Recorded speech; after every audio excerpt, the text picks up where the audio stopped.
ಅಪ್ಪಾಜಿ ಇಲ್ಲಿ ಏನು ನಡೀತಿದೆ? ದಯವಿಟ್ಟು ನೀವಾರು ಹೇಳಿ ಅಪ್ಪಾಜಿ. ಯಾವ ವಿಚಾರ ಕೇಳ್ತಿದ್ಯಾ ವಿಕ್ರಮ್? ಅಮ್ಮ ಯಾಕೆ ಹಿಂಗೆ ಆಡ್ತಿದ್ದಾರೆ? ನಾನೇನು ಕೇಳಿದ್ರು ಏನು ಉತ್ತರ ಕೊಡ್ತಾ ಇಲ್ಲ. ಮೇಘನ್ ಕರ್ಕೊಂಡು ಎಲ್ಲಿ ಹೋಗ್ತಿದ್ದಾರೆ? ನಿಮ್ಮಮ್ಮ ಉದ್ದೇಶ ಇಲ್ಲದೆ ಯಾವ ಕೆಲಸನೂ ಮಾಡಲ್ಲ, ಅದು ನಿನಗೆ ಗೊತ್ತಿಲ್ವಾ? ಅಟ್ಲೀಸ್ಟ್ ನನ್ಗಾರು ಹೇಳ್ಬೋದಲ್ಲ, ಯಾಕೆ ಇಷ್ಟೊಂದು ಸೀಕ್ರೆಟ್ ಮೇಂಟೈನ್ ಮಾಡ್ತಿದ್ದಾರೆ?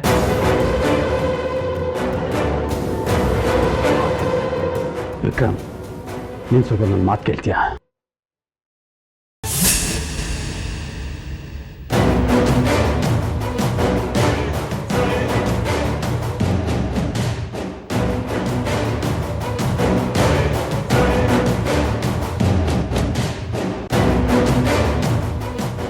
ಇದು ವಿಕ್ರಮ್, ಮೇಘನ ಮೂವ್ ಆಗ್ಬೇಕಲ್ವಾ?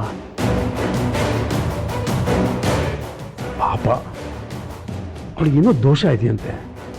ಅದನ್ನು ಪರಿಹಾರ ಮಾಡೋಕ್ಕೋಸ್ಕರನೇ ನಿಮ್ಮಮ್ಮ ಅವಳನ್ನ ದೇವಸ್ಥಾನಕ್ಕೆ ಕರ್ಕೊಂಡು ಹೋಗ್ತಿದ್ದಾರೆ.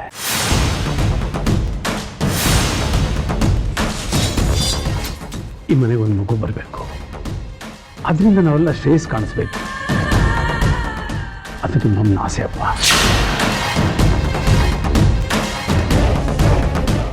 ಈ ವಿಷಯ ಕೇಳಿ ನನಗೂ ಸಾಕಾಗ್ಬಿಟ್ಟಿದೆ. ಯಾಕೆ ಈ ರೀತಿ ಸುಳ್ಳು ಹೇಳ್ತಾ ಇದ್ದಾರೆ?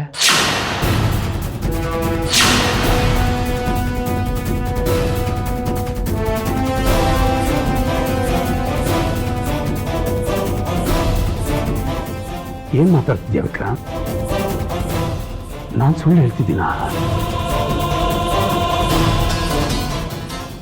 ನೋಡು, ಈ ವಿಷಯ ನಿನ್ನ ಹತ್ರ ನಾನು ಆಮೇಲೆ ಮಾತಾಡ್ತೀನಿ.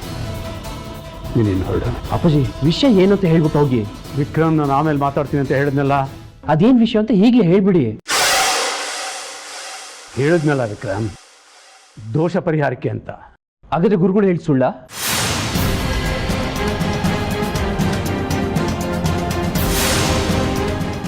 ಗುರುಗಳು ಹೇಳಿದೆ ಒಂದು, ಅಮ್ಮನೇ ಮಾಡ್ತಿರೋದು ಒಂದು. ವಿಕ್ರಮ್, ಆಮೇಲೆ ಮಾತಾಡ್ತೀನಿ ಅಂತ ಹೇಳಿದ್ನಲ್ಲ, ಈ ವಿಷಯ ಇಲ್ಲಿಗೆ ಬಿಡು.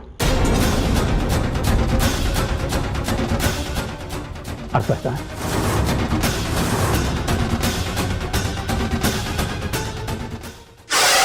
ಓಹೋ, ವಿಷಯ ಬೇರೆ ಏನೋ ಇದೆ. ಗುರುಗಳು ಹೇಳಿರೋದೇ ಬೇರೆ, ಅತ್ತಿಗೆ ಮಾಡ್ತಾ ಇರೋದೇ ಬೇರೆ ಅಂದ್ರೆ ಏನರ್ಥ? ಹಾಗಾದ್ರೆ ಪೂಜೆ ಅನ್ನೋದೆಲ್ಲ ಸುಳ್ಳ? ಅಯ್ಯೋ, ಆ ದಡ್ಡಿ ಮೇಘನ ಕರೆದ ತಕ್ಷಣ ಹೊರಗೆ ನಿಂತ್ಬಿಟ್ಲು. ಅವಳನ್ನ ಅಲ್ಲಿ ಕಳಿಸಿ ಇಲ್ಲಿ ಏನೋ ನಡೆಸ್ತಾ ಇದ್ದಾರೆ.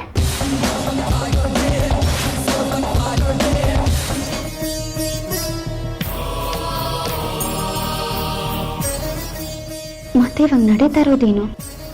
ಅಮ್ಮ ಯಾಕೆ ಹೀಗೆ ಆಡ್ತಿದ್ದಾರೆ ಅಂತ ನನ್ನಲ್ಲೂ ಪ್ರಶ್ನೆ ಕಾಡ್ತಾ ಇದೆ. ನಾನು ಹೇಳ್ತಿರೋದು ನಿಜ ಮಧುರ. ನನಗೆ ನಿಮ್ಮ ಮೇಲೆ ನಂಬಿಕೆ ಇಲ್ಲ ಅಂತ ಈ ಮಾತನ್ನು ಕೇಳ್ತಾ ಇಲ್ಲ ರೀ. ಅಕ್ಕ ಅವಳಿಗೆ ಮಗು ಆಗತ್ತೆ ಅಂತ ತುಂಬ ಆಸೆ ಪಟ್ಕೊಂಡಿದ್ದಾಳೆ. ಆದರೆ ಇದೇನಾದರೂ ಸುಳ್ಳು ಅಂತ ಗೊತ್ತಾದರೆ ಅವಳಿಗೆ ಬೇಜಾರಾಗ್ಬೋದಲ್ವಾ?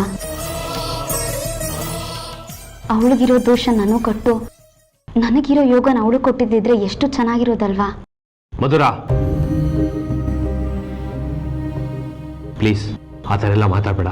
ಹೌದು ರೀ, ಅಕ್ಕ ತುಂಬಾನೇ ಆಸೆ ಇಟ್ಕೊಂಡಿದ್ದಾಳೆ. ಆದ್ರೆ ಎಲ್ಲ ವಿಷಯದಲ್ಲೂ ಅವಳ ಆಸೆಗಳ ವಿರುದ್ಧವಾಗೇ ನಡೀತಾ ಇದೆ. ಇದೆಲ್ಲ ಸುಳ್ಳು ಅಂತ ಏನಾದ್ರೂ ಅವಳು ಗೊತ್ತಾದ್ರೆ ಗಾಯದ ಮೇಲೆ ಬರೆ ಎಳ್ದಾಗ ಆಗಲ್ವಾ? ಆ ದೇವರು ಯಾರ್ಯಾರ ಹಣೆ ಬರದಲ್ಲಿ ಏನೇನು ಕೊಡಬೇಕು ಅಂತ ಕರೆಕ್ಟಾಗಿ ಲೆಕ್ಕಾಚಾರಕ್ಕೆ ಕೊಟ್ಟಿರ್ತಾನೆ. ನಿಮ್ಮ ಅಕ್ಕನ ವಿಷಯದಲ್ಲಿ ನನ್ನಿಂದಾಗ್ಲಿ ನಿನ್ನಿಂದಾಗ್ಲಿ ಯಾವುದೇ ಥರ ತಪ್ಪಾಗಿಲ್ಲ. ನೀನು ಬೇಗ ಚೇತರಿಸ್ಕೊಬೇಕು ಮಧುರ. ನೀನು ಈ ಥರ ಟೆನ್ಷನ್ ಮಾಡ್ಕೊಂಡು ಕಣ್ಣೀರು ಇಡ್ತಿದ್ರೆ ನನ್ನ ಕೈಲಿ ನೋಡೋಕ್ಕಾಗಲ್ಲ. ಪ್ಲೀಸ್ ಕಣ್ಣೀರು ಒರೆಸ್ಕೋ.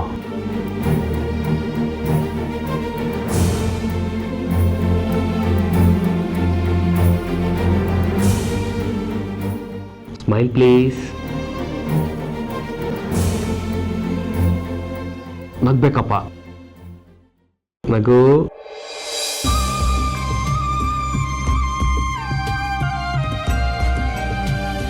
ಹುಷಾರಿಲ್ದೇ ಇರೋರು ಒಂದೇ ಕಡೆ ಸುಮಾರು ಹೊತ್ತು ಕೂತ್ಕೊಂಬಾರ್ದಂತೆ. ಬಾ, ಒಂದು ವಾಕ್ ಕರ್ಕೊಂಡು ಹೋಗ್ತೀನಿ ನಿಮಗೆ.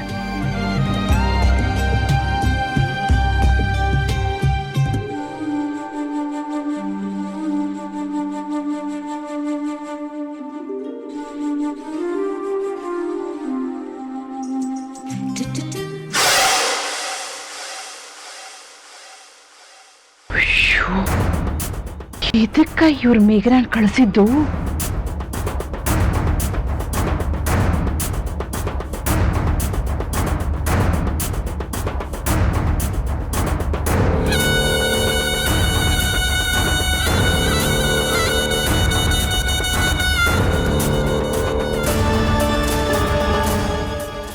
ಓಹೋ, ಮೇಘನಾನ ಹೊರಗೆ ಕಳಿಸಿ ಇವ್ರು ಚಕ್ಕಂದ ಆಡ್ತಾ ಇದ್ದಾರಾ?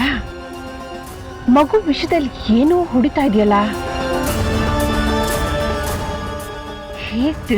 ಹೇಗ್ ತಿಳಿಸ್ಲಿ ಅವಳಿಗೆ ವಿಷಯನ? ಮೇಘನಾ ಫೋನ್ ವಿಡಿಯೋ ಮಾಡ್ತೀನಿ.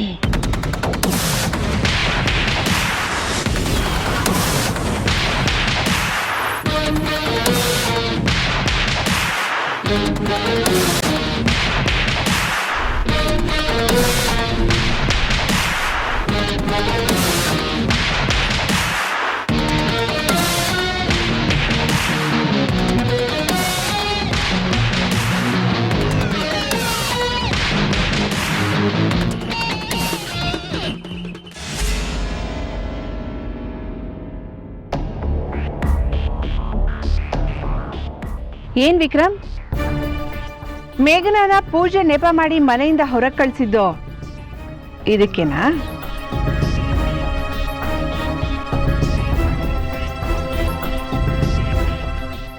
ಅತ್ತಿಗೆ ಮೇಘನಾನ ಮನೆಯಿಂದ ಹೊರಗೆ ಕರ್ಕೊಂಡು ಹೋಗ್ತಾರೆ, ನೀನು ಇಲ್ಲಿ ಇವಳ ಜೊತೆ? ಅತ್ತೆ, ಬಾಯಿ ಬಂದಂಗೆಲ್ಲ ಮಾತಾಡ್ಬಿಡಿ. ಅಮ್ಮ ಮೇಘನನ್ ಏನಿ ಕರ್ಕೊಂಡೋದ್ರು ಅಂತ ನಂಗೆ ಇದುವರೆಗೂ ಗೊತ್ತಿಲ್ಲ. ಹೌದಪ್ಪ, ಇದು ಒಂಥರ ಬೆಕ್ಕು ಹಾಲಿನ ಕತೆ ಇದ್ದ ಹಾಗೆ.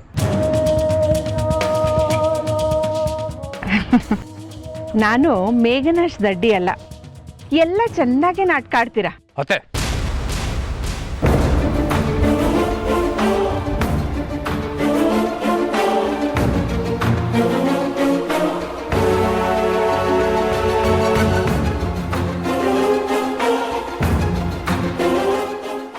ಆಡಿ ಆಡಿ, ಏನೇನು ಆಟ ಆಡ್ತಿರೋ ಎಲ್ಲ ಆಡಿ, ನಾನು ನೋಡ್ತೀನಿ ಅದು ದೊಂಬ್ರಾಟನ ಇಲ್ಲ ಪ್ರೀತಿ ಆಟನ ಅಂತ. ಆ ಮೇಘನ ಒಬ್ಳು ದಡ್ಡಿ ನಿಮ್ಮ ಕೈಗೆ ಸಿಕ್ಕಾಕೊಂಡಿದ್ದಾಳೆ. ನೀವು ಹಾಕೋ ತಾಳಕ್ಕೆ ಸರಿಯಾಗಿ ಕುಣಿತಾಳೆ. ಏನೇ ಮಧುರ? ಅತ್ತೆ ಅತ್ತೆ, ಅವಳ ಬಗ್ಗೆ ಒಂದು ಮಾತಾಡಿದ್ರೆ ಸರಿ ಇರಲ್ಲ.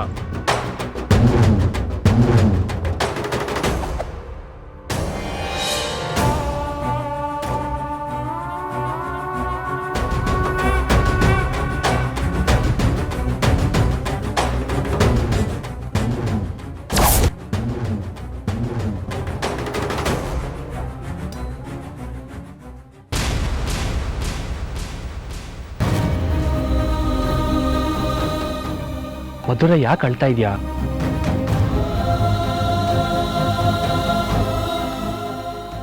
ನಾನು ನೋಡ್ಕೊಂಡು ಮಾತಾಡು, ಅಳ್ಬೇಡ.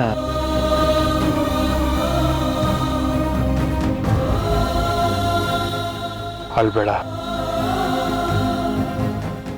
ಅವ್ರ ಮಾತಿಗೆಲ್ಲ ಕಿವಿ ಕೊಡಕ್ಕಾಗತ್ತಾ? ಇಲ್ಲಿ ಏನೇ ಅನ್ಯಾಯ ನಡೀತಾ ಇದ್ರು ಅದನ್ನ ನೋಡ್ಕೊಂಡು ಕೇಳ್ಕೊಂಡು ಸುಮ್ಮನೆ ಇರ್ಬೇಕಾ? ನನ್ ಕೈಲಾಗೋದಿಲ್ಲ. ನಮ್ಮನೆಯವ್ರ ಮೇಲೆ ಇಟ್ಟ ಶಾಸಕ್ಕೆ ನೀವ್ಯಾರು? ನಿಮ್ಗೆ ಯಾರು ಅಧಿಕಾರ ಕೊಟ್ಟಿದ್ದು?